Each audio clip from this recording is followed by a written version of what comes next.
નમસ્કાર વિદ્યાર્થી મિત્રો, આજે આપણે એક નવા ચેપ્ટર સાથે ધોરણ 9 માં એક નવા ચેપ્ટરની આપણે શરૂઆત કરવા તરફ જઈ રહ્યા છે। ત્યારે રેખાઓ અને ખૂણા નામનું આપણું જે છઠ્ઠું ચેપ્ટર છે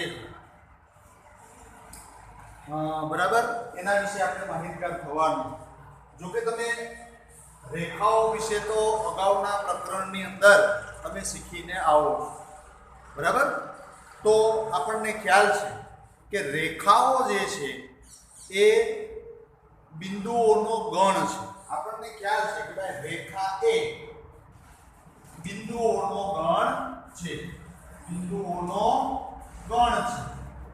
આ વસ્તુ આપણે પરિચિત છે। એનો મતલબ એવો થશે કે આ બધા બિંદુઓ જે છે એ બધા બિંદુઓને હું જોઈન્ટ કરી દઉં, આ બધા બિંદુઓ જે છે બિંદુઓને ભેગા કરી દઉં તો આનાથી મને એક રેખા જે છે એ મળે બરાબર।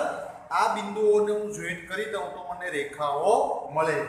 અગાઉના પ્રકરણની અંદર આપણે એ વસ્તુ પણ શીખ્યા હતા કે રેખા બનવા માટે ઓછામાં ઓછા બે ભિન્ન બિંદુઓ જે છે એની આપણને જરૂરિયાત ઊભી થાય છે।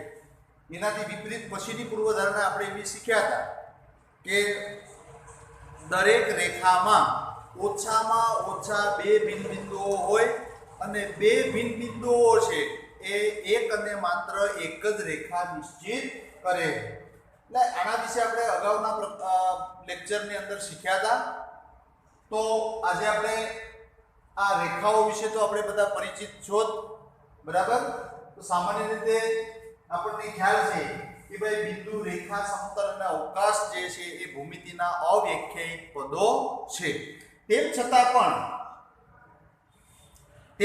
આપણને એને ઓળખવી હોય તો આપણે એમ કહી શકીએ કે બે અંત્ય બિંદુઓ A અને B, આ બે અંત્ય બિંદુઓ જે છે મતલબ કે છેડા પરના જે બિંદુઓ જે છે, બે અંત્ય બિંદુઓ વાળા રેખાના ભાગને બરાબર, આ બે અંત્ય બિંદુઓ જે છે બે અંત્ય બિંદુઓને જો જોઈન્ટ કરી દેવામાં આવે તો એક રેખા બને અને આ બે અંત્ય બિંદુઓ વાળા ભાગને આ એટલા ભાગ જે છે આ એટલા ભાગને આપણે કહેવામાં આવે છે રેખાખંડ। તો મિત્રો આજે આપણે એ પરિચિત થવાનું છે। પરિવાર તમને સમજાવવાની કોશિશ કરું હું। પરિવાર ધ્યાન આપો। પહેલા તો રેખા એટલે શું બરાબર, રેખા એટલે શું? તો અગાઉ આપણે શીખી ગયા કે રેખા છે એ બિંદુઓનો ગણ છે બરાબર।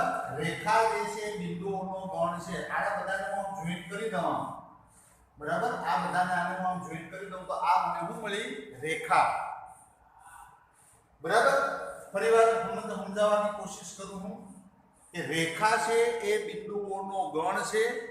એની પૂર્વધારણા આપણે શીખી ગયા કે દરેક રેખામાં ઓછામાં ઓછા બે ભિન્ન બિંદુઓ હોય અને બે ભિન્ન બિંદુઓ એક અને માત્ર એક જ રેખા નિશ્ચિત કરે। હવે રેખા પછી મારે વાત કરવાની છે રેખાખંડની બરાબર। ફરીવાર એક તમને સમજાવું। આપણે પૂર્વધારણામાં શીખ્યા હતા એ પ્રમાણે કે ભાઈ આ બે ભિન્ન બિંદુઓ છે A અને B, તો આ બે ભિન્ન બિંદુઓમાંથી એક જ રેખા પસાર થાય અને એક રેખા બનવા માટે બે ભિન્ન બિંદુ હોવા જરૂરી છે। એની પર આપણે અગાઉ ચર્ચા કરી છે। હવે મારે વાત કરવી છે રેખાખંડની। તો રેખાખંડ એટલે શું બરાબર, રેખાખંડ એટલે શું? તો અહીંયા ધ્યાન આપીએ આપણે। રેખાખંડ એટલે બીજું કંઈ નહીં, અહીંયા હું એક રેખા લઉં, ફરીવાર તમને વ્યવસ્થિત દેખાય પ્રમાણે એક બિંદુ, આ બીજું બિંદુ, આ ત્રીજું બિંદુ, આ ચોથું બિંદુ બરાબર। હવે આને આપણે અહીંયા સીમિત કરી દઈએ અને આ બધાને હું આમ જોઈન્ટ કરી દઉં તો આ આપણને એક રેખા મળી। હવે અહીંયા જે સમજવાનું છે એ મિત્રો બરોબર ધ્યાન આપશો। હવે આનું નામ આપી દઉં A, B, C અને D, તો ચાર બિંદુઓ છે બરાબર, ચાર બિંદુઓ છે। તો હવે રેખાખંડ કોને કહેવું? રેખાખંડ કોને કહેવું? તો કે આ રેખા ઉપરના બે અંત્ય બિંદુઓ બરાબર, આ બે અંત્ય બિંદુઓ જે છે આ એટલા ભાગને, આ એટલો ભાગ જે છે આને રેખાખંડ કહેવામાં આવે છે। તો આને આપણે A અને B, રેખાખંડ AB એ જ પ્રકારે તમારે A અને C પર તમે લઈ શકો, B અને C પર લઈ શકો, C અને D પર લઈ શકો, B અને D જે છે એ પણ તમે લઈ શકો છો. બરાબર. ઓલ ઓવર સામાન્ય રીતે આપણને સમજવું હોય રેખાખંડ શું છે, હું ફરીવાર સમજાવવાની કોશિશ કરું છું તો કે ભાઈ દરેક રેખામાં ઓછામાં ઓછા બે બિંદુઓ હોય. બરાબર. આને હું A અને B નામ આપી દઉં, A અને B નામ આપી દઉં. તો અહીંયા તમે જોઈ શકો કે આ રેખા AB છે. બરાબર. રેખા AB ના આ બંને અંત્ય બિંદુઓ વચ્ચેનો આ જે ભાગ જે છે, બરાબર, તો અંત્ય બિંદુઓ વાળા રેખાના ભાગને એટલે કે આ એટલો ભાગ જે છે, આ એટલા ભાગને, આ એટલો જે ભાગ છે મિત્રો, આને રેખાખંડ કહેવામાં આવે. બરાબર. આ એટલો જે ભાગ જે છે એને રેખાખંડ કહેવામાં આવે. એના પછી હવે આપણે વાત કરવાની છે કિરણ. એના પછી આપણને વાત કરવાની છે કિરણ. તો જો ફરીવાર અહીંયા હું એક રેખા લઈ લઉં છું A અને B. A અને B. જો હું આમ A થી શરૂઆત આમ કરું તો આને બોલાય છે રેખા AB. અને શું બોલાય છે, અહીંથી જો શરૂઆત ક્યાંથી થઈ, A થી, તો આને બોલાય છે રેખા AB. બરાબર. તો આ A બિંદુથી B તરફના તમામ બિંદુઓનો જે ગણ છે, બિંદુ A થી B તરફના તમામ બિંદુઓના ગણ જે છે એને આપણે કહેવામાં આવે છે રેખા AB. પણ સપોઝ આમ હોય તો, સપોઝ આ પ્રકારે હોય તો A અને B છે. હવે હું B થી શરૂઆત કરું, આમ B થી શરૂઆત કરું, બરાબર, આમ B થી શરૂઆત કરું તો આને શું બોલે છે, રેખા BA. અને શું બોલવામાં આવે છે, રેખા B થી A. આને શું બોલવામાં આવે છે, રેખા A થી B. હવે તમે અગાઉના ધોરણોની અંદર શીખીને આવ્યા હતા તો કે ભાઈ આ રેખા જે તમે સંકેતમાં કેમ લખાય છે, આમ રેખા AB. આને કેમ બોલવામાં આવે છે, રેખાખંડ AB. તો ખાલી લીટો જ. અને કિરણ હોય તો કેમ બોલવામાં આવે છે, કિરણ AB. આમ આ બધી નિશાનીઓ હતી. બરાબર. આના ઉપર આ જે નિશાની જે છે કોની છે, રેખાની. આના ઉપર માત્ર લીટો મારેલો છે, આટલો ભાગ, તો એને આપણે શું કહેતા હતા, રેખાખંડ. હવે અહીંથી આમ એરો A થી B તરફના બિંદુઓ લીધા તો આને આપણે કિરણ AB કહીશું. આને કિરણ આપણે B થી A કહી શકીએ. ઓકે. પણ હવે નવા અભ્યાસક્રમની અંદર મિત્રો, આપણો જે નવો અભ્યાસક્રમ જે આવ્યો છે એ નવા અભ્યાસક્રમની અંદર આ સંકેતો જે છે એ સંકેતોને દૂર કરી દેવામાં આવ્યા છે, જે તમને વિદિત થાય છે, જે તમારે ધ્યાન ઉપર રાખવાનું. બરાબર. હવે આને માત્ર આપણે આ જ પ્રકારે લખવાનું છે. દાખલા તરીકે કોઈ રેખા હોય તો આમ લખવાનું છે, રેખા AB. રેખા AB શબ્દોથી લખવાનું. અહીંયા હોય તો રેખાખંડ AB એમ લખવાનું. આને લખવાનું છે કિરણ AB. આ પ્રકારે જે છે એ લખવાનું છે. બરાબર. હવે આપણે સંકેતોનો ઉપયોગ કરશું નહીં, પણ એને શાબ્દિક રીતે આપણે આ પ્રકારે લખવાનું છે, જે તમારે યાદ રાખવાનું છે. નેક્સ્ટ એના પછી હવે આપણને શીખવાનું છે કે રેખાઓ જે છે, બરાબર, એને અંગ્રેજી મૂળાક્ષરની અંદર L, M કે N તરીકે પણ આપણે દર્શાવી શકીએ. કઈ રીતના? બરાબર. કઈ રીતના? તો ચાલો એ જોઈએ છે. દાખલા તરીકે અહીંયા હું એક રેખા લઉં અથવા તો બે રેખાને લીધી હોય, બરાબર, મેં બે રેખાઓ જે છે લીધી હોય આમ, તો આનું નામ પણ કહી શકું, રેખા L. આ બીજી બે રેખા લીધી હોય તો આને આપણે કહી શકીએ M. અહીંયા બીજી રેખા મેં લીધી તો આને કહી શકીએ N. મતલબ કે અહીંયા જો કોઈ બે ભિન્ન બિંદુઓનું નામકરણ આપણે કરેલું ન હોય તો એને રેખા L, રેખા M કે રેખા N તરીકે પણ આપણે દર્શાવી શકીએ. બરાબર. મતલબ કે રેખાને દર્શાવવા માટે આ અંગ્રેજી મૂળાક્ષરો જે છે એ મૂળાક્ષરોનો ઉપયોગ જે છે થતો જોવા મળે. હવે આપણને ખ્યાલ છે. હવે આપણે બીજી વાત કરવાની છે, સમરેખ અને અસમરેખ. સમરેખ અને અસમરેખ. તો સમરેખ બિંદુ કોને કહેવાય અને અસમરેખ બિંદુ કોને કહેવાય? તો સમરેખ બિંદુ એટલે પહેલા શું? ધ્યાન આપો. સમરેખ બિંદુ એટલે શું? તો કે એક જ રેખા ઉપર હોય, એક જ રેખા પર આવેલ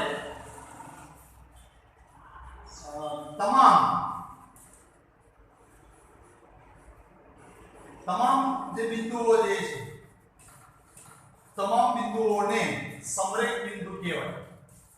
સમરેખ બિંદુ કહેવાય. ફરી વાર ધ્યાન આપો. સમરેખ બિંદુ એટલે શું? તો કે એક જ રેખા પર આવેલા તમામ બિંદુઓને સમરેખ બિંદુઓ જે છે એ કહેવામાં આવે છે. અને સમરેખ ન હોય, સમરેખ ન હોય, સમરેખ ન હોવું મતલબ એક જ રેખા ઉપર ન હોય એને આપણે અસમરેખ બિંદુઓ જે છે એ કહેવામાં આવે છે. હું અહીં તમને સમજાવવાની કોશિશ કરું. તો દાખલા તરીકે આ એક રેખા છે, બરાબર, અને અહીંયા મેં એક બિંદુ આપેલું છે A, B અને C, બરાબર. તો આ A, B અને C ક્યાં આવેલા છે? એક જ રેખા ઉપર આવેલા છે. માટે આને સમરેખ બિંદુઓ જે છે એ કહેવામાં આવે છે. એક જ રેખા ઉપર આવેલા તમામ બિંદુઓના ગણને સમરેખ બિંદુ જે છે એ કહેવામાં આવે છે. હવે અસમરેખ કોને કહેવાય? સપોઝ દાખલા તરીકે આ બિંદુ મેં અહીંયા C લખ્યું હોય, તો આ A, B અને C, એનો મતલબ એવો કે C છે એ આ રેખા ઉપર આવેલ નથી. તો આ 1, 2 ના 3 બિંદુ છે એ કેવા છે? અસમરેખ બિંદુઓ જે છે એ કહેવામાં આવે છે. એટલે આ વસ્તુની ખાસ કાળજી રાખવાની છે. સમરેખનો મતલબ થાય છે એક જ રેખા ઉપર આવેલા હોય એને સમરેખ બિંદુ કહેવાય, અને એક રેખા ઉપર ન આવેલા હોય એને અસમરેખ બિંદુઓ જે છે એ કહેવામાં આવે છે. ચાલો, સમરેખ અને અસમરેખની સમજ પડી ગયા પછી થોડું જે એમાં ડીપમાં શીખવું હોય, તમારે ઊંડાણપૂર્વક શીખવું હોય, બરાબર, ઊંડાણપૂર્વક શીખવું હોય તો હું અહીંયા દાખલા તરીકે આ પ્રકારે લઈ લઈએ. બે રેખાઓ લીધી, બરાબર, અને અહીંયા પણ મેં આ પ્રકારે બે રેખાઓ આમ લઈ લીધેલી. રેડી? આને A નામ આપી દઉં, આને B નામ આપી દઉં, આને C નામ આપી દઉં. હજી દાખલા તરીકે અહીંથી મેં એક રેખા લીધી આમ, અને આને D નામ આપી દઈએ. આને આપણે આમ હજી આમ જોઈન્ટ કરી દઈએ આમ. તો તમે જોઈ શકો આ A અને D છે આ એક જ રેખા ઉપર આવેલા છે.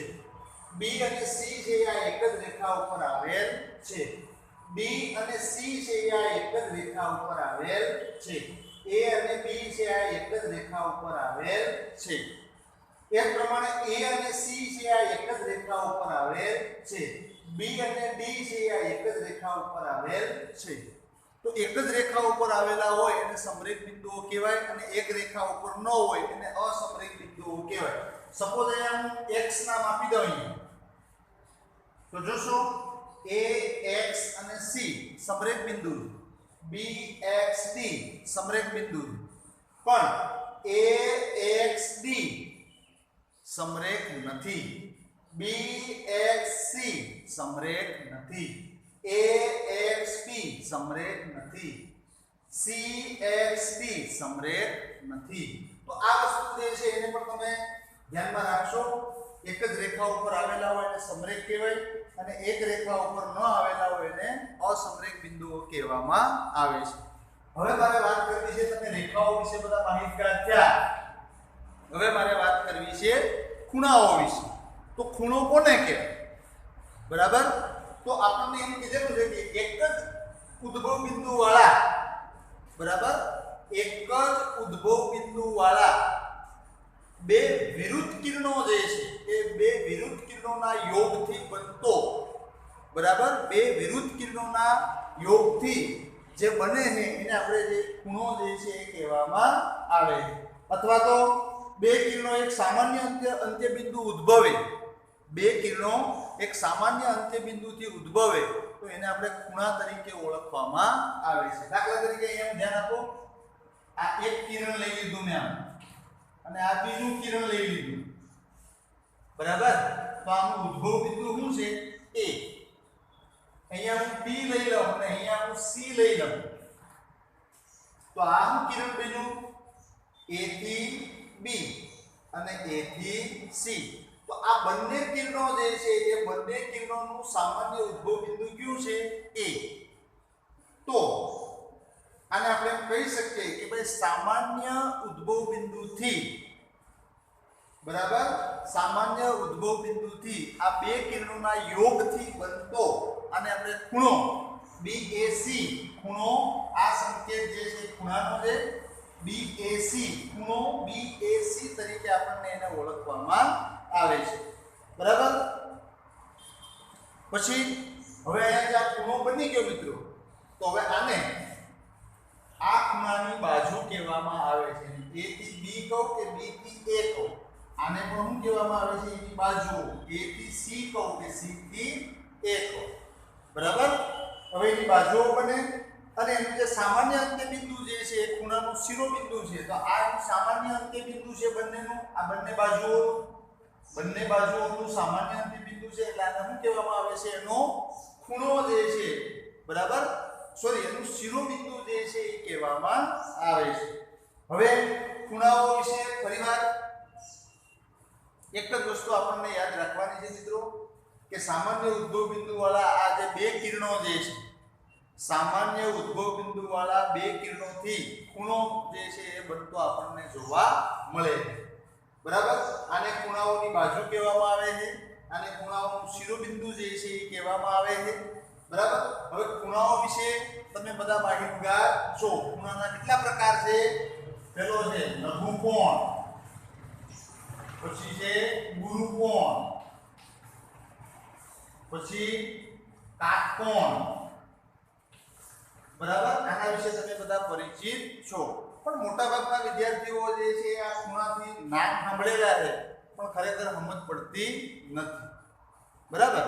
તો અહીંયા આપણને સામાન્ય રીતે સમજવાનું છે મિત્રો કે લઘુ કોણ એટલે શું? તો કે ભાઈ 90 અંશથી ઓછું માપ હોય, 90 અંશથી ઓછું માપ. ગુરુ કોણ એટલે કે 90 અંશથી વધારે, અને કાટકોણ એટલે કે એક્ઝેક્ટ બરોબર 90 અંશ જ હોય. તો ચાલો અહીંયા આપણને ખૂણાઓ વિશે જે આપણને માહિતગાર આપેલી છે મિત્રો, તો ચાલો લઘુ કોણ હોય તો આપણે મેં તમને દોર્યો તો આ પ્રકારે હોય. તો આ જે છે લઘુ કોણ છે, આ ખૂણો જે છે લઘુ કોણ છે, કારણ કે આનું માપ જે છે 90 અંશ કરતા ઓછું છે. ગુરુ કોણ હોય તો આપણને આ પ્રકારે ખૂણો મળશે મિત્રો. આ જે છે ગુરુ કોણ, કારણ કે આનું માપ જે છે એ 90 અંશથી વધારે છે. અને જો એક્ઝેક્ટ 90 હોય આ પ્રકારે હોય આમ, તો આ જે છે કાટકોણ તરીકે આપણે એને ઓળખીએ. બરાબર. આને આપણે કાટકોણ તરીકે ઓળખીએ છીએ. આ જે છે એ લઘુ કોણ છે, આ જે છે એ ગુરુ કોણ છે, અને આ જે છે એ કાટકોણ છે. સામાન્ય રીતે આપણને ખ્યાલ છે આ બધા જે ખૂણા છે આ તમને જે દેખાય છે મિત્રો, બરાબર, આ જે છે પણ કાટખૂણો છે.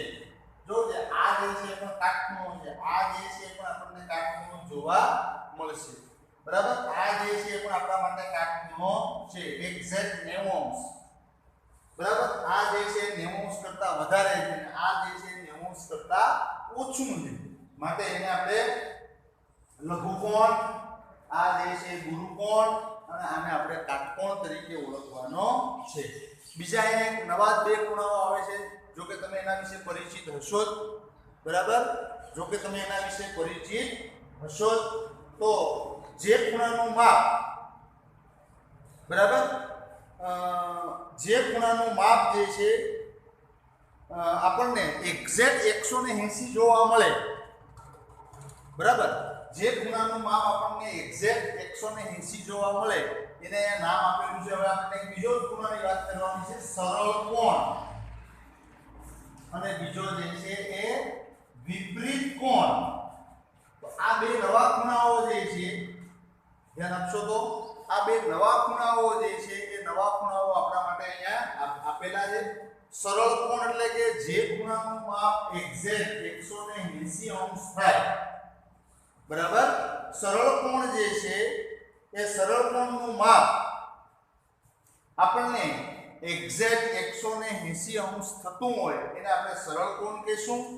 અને વિપરીત કોણ એટલે કે 180 થી વધારે, ધ્યાન આપો અહીંયા, 180 થી વધારે પણ 360 થી ઓછું 360 થી ઓછું જે માપ જે છે એને આપણે વિપરીત કોણ જે છે એ વિપરીત કોણ તરીકે આપણને એને ઓળખવાનો છે બરાબર તો અહીંયા આપણને તમે જોઈ શકો અહીંયા મિત્રો ફરીવાર આપણે આ બે ખૂણાઓ જે છે બે ખૂણાઓની ચર્ચા કરવી છે સરળ કોણ એટલે શું બરાબર તો અહીંયા દાખલા તરીકે આ પ્રમાણે સીધે સીધે આપણે એક રેખા દોરી અહીંયા હું સીધે સીધું હવે એક આમ આ એક રેખા આપણે દોરી દઈએ આ ખૂણાનું માપ કેટલું થયું 90 આ બાજુના ખૂણાનું માપ પણ કેટલું થયું 90 આ પણ 90 અને આ પણ 90 ટોટલ કેટલું થઈ ગયું બેયનું 180 એટલે આ જે આપણને આખો ખૂણો જે જોવા મળ્યો છે મિત્રો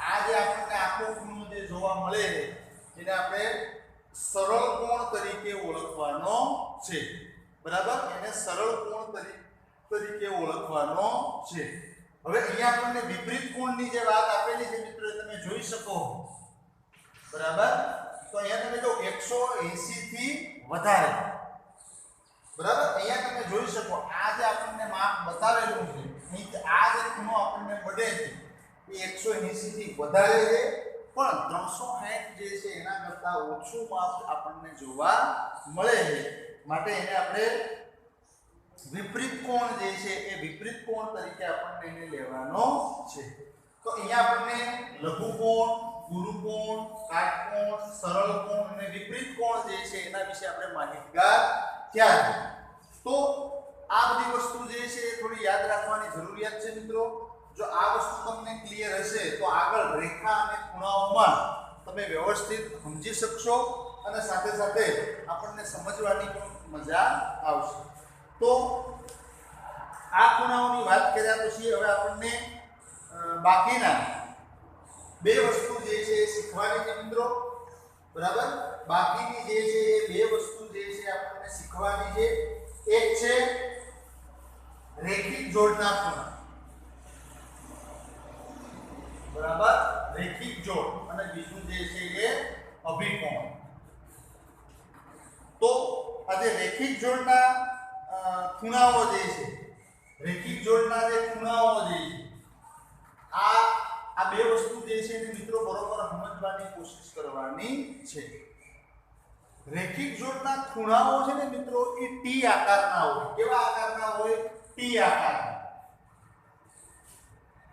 અને અભિકોણ જે છે હંમેશા x આકારના હોય હવે અહીંયા મેં તમને જે આકાર બતાવ્યા છે કે અભિકોણ જે છે એ x આકારના છે અને રેખિક જોડના જે ખૂણાઓ જે છે એ રેખિક જોડના ખૂણાઓ જે છે ટી આકારના છે તો પહેલા આપણે વાત કરશું રેખિક જોડની કઈ રીતના હોય ટી આકારનો હવે એમાં આપણને સમજવાનું એ છે કે ટી સીધો હોય કે ઊંધો હોય રેડી ટી સીધો હોય ઊંધો હોય કે આમ ક્રોસમાં હોય આમ હોય કે આ પ્રમાણે ક્રોસમાં હોય અને દેખાય તો આપણને ટી ફરીવાર સમજાવવાની કોશિશ કરું સીધો હોય કે ઊંધો હોય આ પ્રમાણે ક્રોસમાં હોય કે આ પ્રમાણે ક્રોસમાં હોય કે આ પ્રકારે ક્રોસમાં હોય કે પછી આ પ્રકારે ક્રોસમાં હોય તો આ બધાનો આકાર જે છે એ બધાનો આકાર તમે જોઈ શકો મિત્રો બધો ટી આકાર જ આપણને જોવા મળે બરાબર તો આ બધાને આપણે રેખિક જોડ તરીકે ઓળખવાના છે કઈ રીતના ઓળખવાના છે એ ધ્યાન આપો તો અહીંયા હું એક રેખા લઈ લઉં બરાબર આનું નામ આપી દીધી રેખા A B અને C